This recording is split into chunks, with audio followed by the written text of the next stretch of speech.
সার্ককে পুনরায় কার্যকরের বিষয়ে বাংলাদেশে নিযুক্ত ভুটানের রাষ্ট্রদূত রিন চেন কোয়েন সিলের সাথে আলোচনা হয়েছে বলে জানিয়েছেন বিএনপি স্থায়ী কমিটির সদস্য আমির খসরু মাহমুদ চৌধুরী। তিনি বলেন, সার্কের মাধ্যমে দক্ষিণ এশিয়ার সম্পর্ক বৃদ্ধিতে কাজ করা হবে। বিএনপি চেয়ারপারসনের গুলশান কার্যালয় দলের মহাসচিব মির্জা ফখরুল ইসলাম আলমগীরের নেতৃত্বে একটি প্রতিনিধি দলের সাথে সাক্ষাৎ করেন ভুটানের রাষ্ট্রদূত। পরে আমির খসরু মাহমুদ চৌধুরী বলেন, আগামীতে বাংলাদেশ ভুটান কৃষি পণ্য আমদানিতে ফ্রি ট্রেড এগ্রিমেন্ট করবে।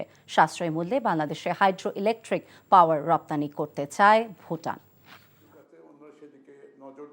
আমরা সার্কের মাধ্যমে কিভাবে এগিয়ে নিয়ে যেতে পারি আগামী দিনে সেটার উপর গুরুত্ব দেওয়া হয়েছে। আমরাও অবশ্যই সম্মত, কারণ সার্ক এবং দক্ষিণ এশিয়ার ইন্টিগ্রেশন যেটা পুরোপুরি আমরা বাস্তবায়ন করতে পারিনি বিগত দিনে, আগামীতে এটার এই সম্ভাবনাকে আমরা সবাই মিলে কাজে লাগাবো।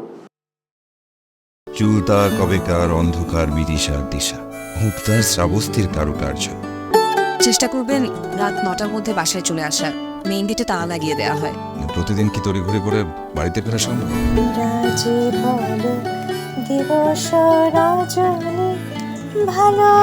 একটা কথা বলতে চাই, তুমি ভীষণ সুন্দর গান করে।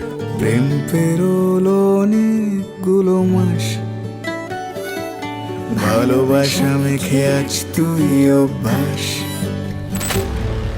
তুমি আমি এসে খুব সমস্যায় ফেলে দিলাম, তাই না? আসলে গাছ আর সম্পর্ক দুটোই একই রকম, জীবন্ত রাখতে হলে যত্ন নিতে হয়। ভালোবাসার বিষয়টা আপেক্ষিক, এক একজনের কাছে এক এক রকম।